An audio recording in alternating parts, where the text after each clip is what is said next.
मुजफ्फरपुर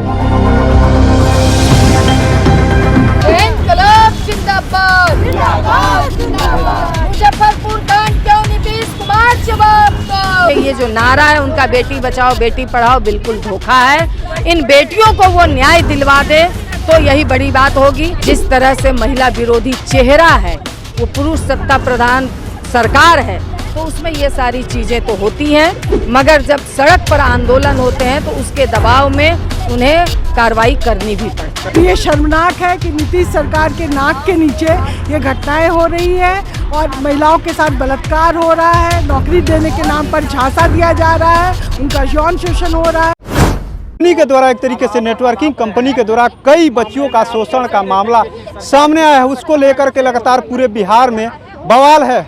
इस वक्त हम पटना के बुद्ध स्मृति पार्क के सामने हैं। तस्वीरें दिखा रहे किस तरीके से भाकपा एमएलसी है, उनके समर्थन में कई महिला यहां पर पहुंची हुई है। एपोआ संगठन के द्वारा ये प्रदर्शन किया जा रहा है। आखिर में जो है आप लोग लगातार प्रदर्शन करी, आपकी टीम भी वहां पर गई थी, लेकिन सब कुछ अभी क्लियर नहीं हो रहा। आखिर में क्या वजह लग रहा है?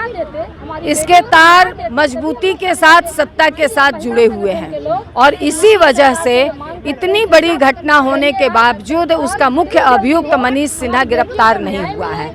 तो उनकी गिरफ्तारी को लेकर के और ये न्यायिक जांच के लिए अभी तक कोई कमेटी नहीं गठित की गई है, तो न्यायिक जांच उसकी करवाई जाए, जिसमें कि इस परिघटना के तार सत्ता से जुड़े हैं कि नहीं, इसकी भी जांच करवाई जाए। इन सवालों को लेकर आज हम लोग जो है नीतीश कुमार महिलाओं को लेकर कहते, हर मन से कहते कि हमने महिलाओं को काम दिया, सम्मान दिया, सब कुछ हमने दिया, महिला हमारे राज्य में सुरक्षित है, और लगातार इस तरीके की घटना। ये तो आप देख रहे हैं कि आज मुजफ्फरपुर इस तरह की परिघटनाओं का गढ़ बन गया है और हम लोग इस सवाल को लेके ये जो नारा है उनका बेटी बचाओ बेटी पढ़ाओ बिल्कुल धोखा है।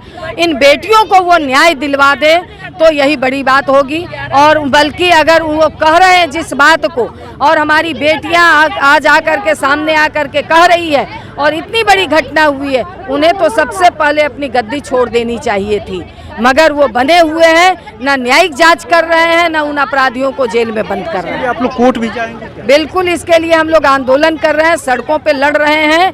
कोर्ट में वो हम लोग बात करेंगे, मगर लड़ाई के जरिए ही मामला सबसे पहले हल होता है। नहीं होगा तो सदन में इसको मजबूती से आवाज उठेगी। लोग जिस आरोपी की बात कर रहे हैं मनीष सिन्हा की, आखिर में कौन लोग उनको सुरक्षित कर रहे हैं? अब ये सत्ता के तार जुड़े हुए हैं, साफ साफ कह रही हूँ, क्योंकि बिना सत्ता के तार जुड़े उसकी इतनी बड़ी औकात नहीं है कि वो सरेआम और खुलेआम घूम सके। नीट पेपर के बाद से मुजफ्फरपुर का मामला कहीं दब गया क्या? आपको लग रहा है कि अब मतलब दबाने की कोशिश तो चल रही है, मगर हम लोग लड़ रहे हैं और लड़ेंगे, क्योंकि इसी तरह से बालिका गृह कांड को कई बार दबाया गया, बावजूद हम लोग लड़े और हम लोगों ने न्याय पाया। क्या आपको लग रहा है कि बालिका गृह कांड में मुख्य आरोपी को जिस तरीके से गिरफ्तारी नहीं, जो मेन सरगना है, अभी भी जिस तरीके से कहा जाता है कि निष्पक्ष जांच नहीं हुई, जांच के तार लंबे प्रक्रिया में चले, इस वजह से कई अपराधी बच जाते हैं क्या? हाँ बिल्कुल बिल्कुल, ये सारी प्रक्रिया में तो अपराधी बच ही जाते हैं, क्योंकि ये कोर्ट का भी मसला है और हमारी सरकार का भी।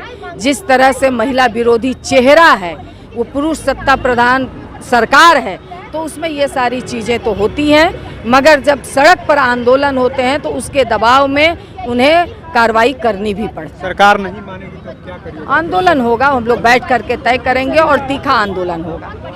देखिए किस तरीके से भाकपा माले की एमएलसी है। देखिए, ये बहुत शर्मनाक बात है कि जिस मुजफ्फरपुर में शेल्टर होम जैसे भयानक मामले हुए, उसी मुजफ्फरपुर में चिटफंड कंपनी द्वारा हज़ारों महिलाओं के साथ यौन शोषण किया गया।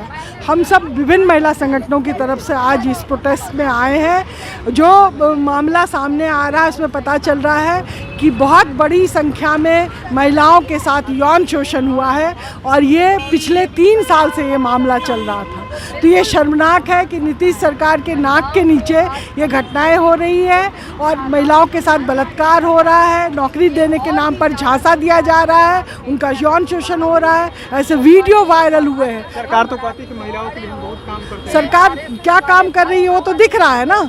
मुजफ्फरपुर शेल्टर होम जैसे मामला हुआ और उसी शहर में इतना बड़ा मामला हुआ। हम ये मांग कर रहे हैं कि इस पूरे मामले की जांच हो, उच्च स्तरीय कमेटी द्वारा हो, उन महिलाओं का जिनका नाम आ रहा है उनको सुरक्षा प्रदान किया जाए, उनको मानदेय दिया जाए जो यौन हिंसा की शिकार हुई है, और जो रियल कल्पिट है, जो इस चिट फंड कंपनी का जो मालिक है, उसके खिलाफ FIR दर्ज है, लेकिन अभी तक कोई गिरफ्तार नहीं हुआ है। उसकी गिरफ्तारी क्या सत्ता का संरक्षण मिला आपको लग रहा है? बिल्कुल, सत्ता, राजनीतिज्ञों, दलालों और अपराधियों का पूरा ये गठजोड़ है। ये नेटवर्क जब तक खत्म नहीं होगा तब तक ये मामला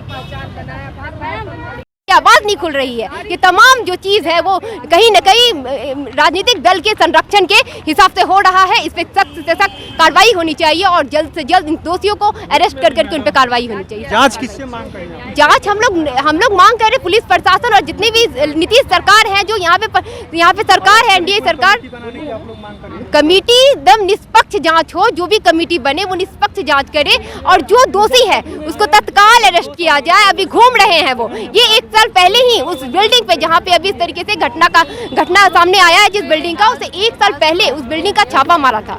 छापा मारने के बाद उसको क्यों उस तरीके से छोड़ दिया गया, जिसके कारण आज इतनी बड़ी जघन्य अपराध को सामने आया है। तो महिलाओं पे लगातार वार हो रहा है। हैवानियत का जो दुष्कर्म है, जैसे कि आप देखिए दोषियों को दुष्कर्म और गर्भपात जैसी जो घटनाएं हैं वो सामने है। तो ऐसे कारनामे कहाँ से बेटी बचेगी अगर ऐसे कारनामे को अंजाम दिया जाएगा। एपोआ संगठन के द्वारा ये आंदोलन किया जा रहा है। लगातार जो है मुजफ्फरपुर बालिका गृहकांड की बात करें, लगातार चर्चा में आया था। उसके बाद से फिर से एक बार DPR कंपनी के द्वारा, यानी नेटवर्किंग कंपनी के द्वारा आंदोलन किया गया और महिलाओं का शोषण किया गया। लेकिन अभी तक जो है आखिर में सरकार के द्वारा अभी तक जो है इनका साफ साफ कहना है उचित कार्रवाई नहीं की जा रही है। जो मेन अभियुक्त बताया जा रहा है इन लोगों की तरफ, मनोज सिन्हा, अभी भी यानी पहुंच से बाहर है। उसके ऊपर अभी तक जो है कोई कार्रवाई नहीं है। अब सवाल ये है कि आखिर में महिलाओं के साथ, बच्चियों के साथ जो अन्याय हो रहा है, आखिर में उसको कब न्याय मिलेगा। इनसाइडर लाइव के लिए पटना से कृपा शंकर की रिपोर्ट।